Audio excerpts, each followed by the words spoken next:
형제가족 여러분 안녕하세요. 오늘은 9월 19일 월요일 결정의 순간이라는 제목으로 마태복음 27장 11절부터 26절까지를 묵상합니다. 11절 예수께서 총독 앞에 섰음에 총독이 물어 이르되 내가 유대인의 왕이냐? 예수께서 대답하시되 내 말이 옳도다 하시고, 자, 예수님이 빌라도 총독 앞으로 가셨습니다. 자, 총독 앞으로 간 이유는 이제 예수님을 그 전날 밤에 대제사장들과 그다음에 장로들이 붙잡아서 밤새도록 신문하고 종교재판 같은 것을 하면서 날치기 통과한 것이죠. 밤에 모여서 거짓 증인들을 세우고, 그래서 예수님을 힐문하고 고통을 주면서 그들이 결정했어요. 근데 그들이 결정하면서 그들 나름대로 법대로 처리하고 하면 되는데, 이들이 원했던 것은 예수님을 죽이기를 원했어요. 근데 당시 로마의 지배를 받고 있기 때문에 그 최종적인 사형과 어떤 법 집행, 이 일을 크게 만들기 위해서는 로마의 허락을 받아야 됩니다. 그렇기 때문에 로마의 관리였던, 거기 담당자였던 빌라도 총독에게 예수님을 데리고 간 것입니다. 자, 그래서 총독 앞에 섰을 때 총독이 예수님 앞에 물어본 거예요. 내가 유대인의 왕이냐? 예수께서 대답하시되 내 말이 옳도다. 예수님은 하나님의 아들로 오셔서 이 땅에 하나님 나라가 도래했음을, 시작했음을 선포하시고 이 땅의 왕으로 좌정하시고 다스리시는 그 하나님의 왕국, 하나님의 나라에 대한 개념으로 말씀하신 것 같아요. 그래서 거기에 대한 것은 대답하셨습니다. 근데 12절부터 보세요. 대제사장들과 장로들에게 고발을 당하되 아무 대답도 아니하시는지라. 이에 빌라도가 이르되 그들이 너를 쳐서 얼마나 많은 것으로 증언하는지 듣지 못하였느냐 하되 한마디도 대답하지 아니하시니 총독이 크게 놀라워하더라. 자, 그 종교 지도자들이 예수님에 대해서 거짓 증언들을 계속적으로 내놓으면서 예수님을 점점 코너에 몰면서 마치 대역 죄인인 것처럼 그들이 몰고 갔습니다. 근데 예수님은 한마디도 거기에 대해서 답변하지 않으시고 그 반대의 의견을 내지 않으시고 거기에 항거하지 않으시면서 조용히 침묵하셨습니다. 예수님은 십자가를 지시는 그 사명에 붙들렸기 때문에 그들의 잘못된 거짓에 같이 움직이지 않은 것입니다. 거짓의 노름에 따라가지 않은 것이에요. 그들은 거짓으로 예수님을 죽이려고 가진 어떤 여러 가지들 술수를 썼지만 예수님은 그걸 아셨기 때문에 한참 높은 곳에서 그들의 모든 것들을 그냥 지켜만 보신 것이죠. 예수님은 자신의 권리를 포기하고 십자가를 선택하셨기 때문인 것입니다. 사명에 의해서 집중된 삶을 예수님은 보여주신 것이죠. 15절 명절이 되면 총독이 무리의 청원대로 죄수 한 사람을 놓아주는 전례가 있더니 그때 바라바라 하는 유명한 죄수가 있는데 그들이 모였을 때 빌라도가 물어 이르되 너희는 내가 누구를 너희에게 놓아주기를 원하느냐? 바라바냐? 그리스도라 하는 예수냐? 이는 그가 그들을 시기로 예수님을 넘겨줄 줄 알미더라. 빌라도는 예수님이 죄가 없음을 그런 느꼈습니다. 예수님 가까이 서서 예수님의 그 권위와 위엄과 어떤 보이지 않는 그 카리스마를 예수님에게 느꼈고요. 예수님이 대답하시고 거기에 대해서 또 종교 지도자들이 막 얘기하는 걸 보면서 예수님은 아무 죄가 없는데 종교 지도자들이 자신들의 세력과 자신들의 어떤 이권을 위해서 이 예수님을 죽이려고 제거하려고 하는구나를 깨달은 것이죠. 그래서 빌라도는 크게 놀랐던 것이에요.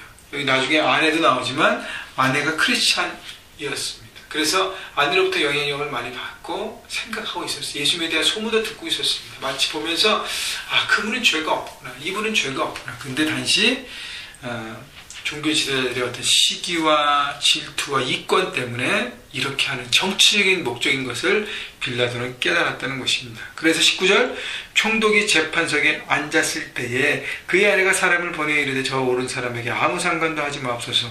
오늘 꿈에 내가 그 사람으로 인하여 애를 많이 태웠나이다 하더라.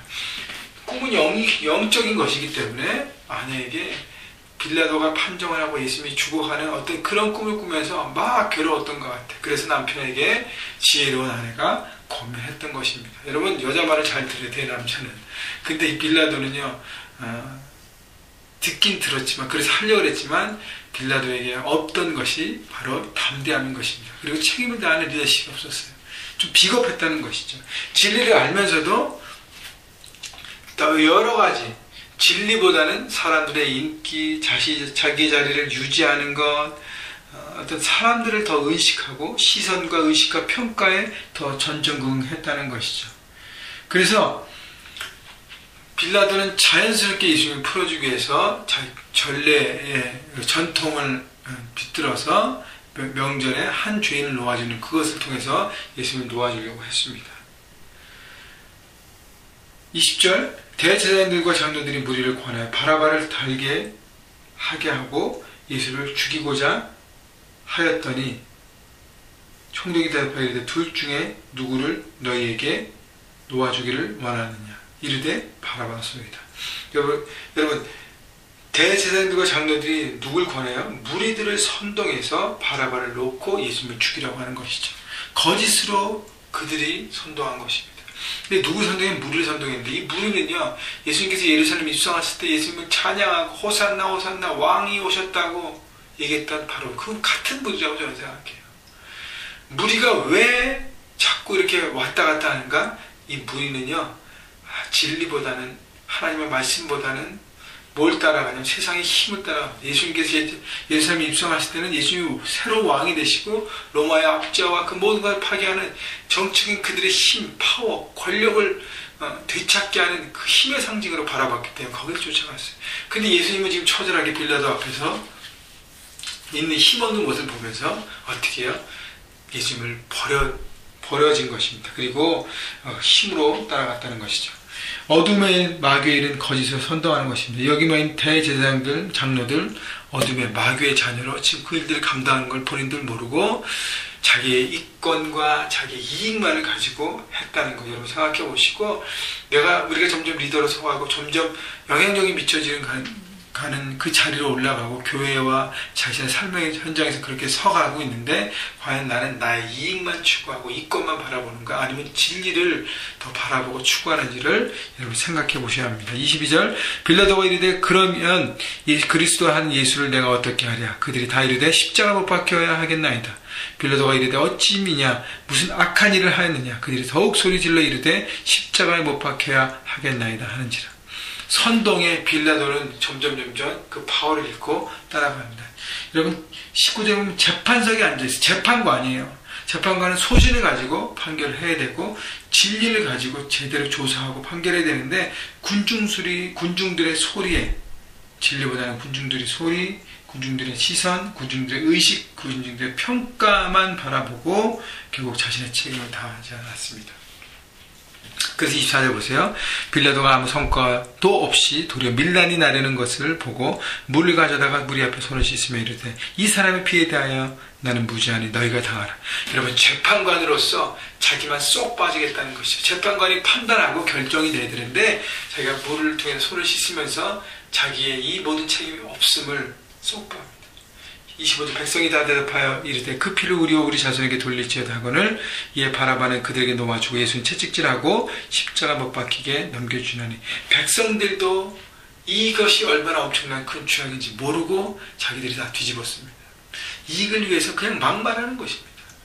여러분 그 백성들도 악하지만 더 중요한 것은 빌라도의 책임을 다하지 않는 모습, 자기가 그 자리에 재판관으로서 올바른 일들을 하지 못하는 거. 여러분 삶의 현장에서 하나님 우리에게 여러 가지 위치들을 주시고 또 자리를 주시고 그리고 권한을 주시고 책임을 다하는 자리를 주셨는데, 거기에서 자기의 책임을 다하지 않는 모습, 비겁한 모습을 할 때 하나님 우리는 세상에서 하나님의 나라를 이루어갈 수 없는 것입니다. 여러분 그렇기 때문에 무책임한 비겁한 지도자가 아니라 자기의 책임을 다하고 자기의 개인적인 이익과 권리를 포기하고 진리를 붙잡고 진리가 드러나고 생명이 드러내는 일들을 감당해야 되는 것입니다.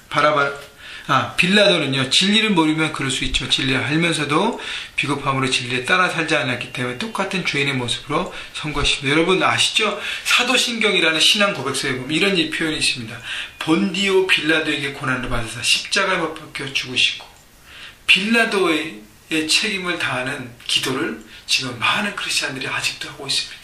빌라도에게 고난을 받아서 십자가 못 박혀 죽으셨다. 왜냐하면 빌라도가 재판관으로서 그 재판, 십자가 처형의 재판의 모든 걸 결정했다는 것입니다. 여러분의 삶 가운데 하나님 많은 책임을 주시고 점점 우리가 나이가 지나가면서 여러분이 성장하면서 많은 책임들을 다하는 일들을 감당할 텐데, 여러분 우리 책임을 다하며 하나님이 우리 주신 그 리더십에 대해서 최선을 다하고 섬기기를 주님의 이름으로 축원합니다. 여러분, 자기 자신에서요 책임을 자꾸 전가하지 마십시오. 아버지라는 책임, 남편이라는 책임, 아내라는 책임, 또 직장에서 자기의 책임, 학생이라는 책임, 자기의 모든 책임, 비즈니스 오너라는 책임을 다하면서 진리 앞에 늘 말씀 앞에 서서 말씀을 들으시고 하나님의 뜻을 분별하셨다면 그 말씀대로 정말 용기 있게 담대하게 주께서 우리와 함께 하시기 때문에 믿음으로 달려가서 이 세상 가운데 하나님 나라를 이루어 가시는 여러분 모두가 되기를 주님의 이름으로 축원합니다.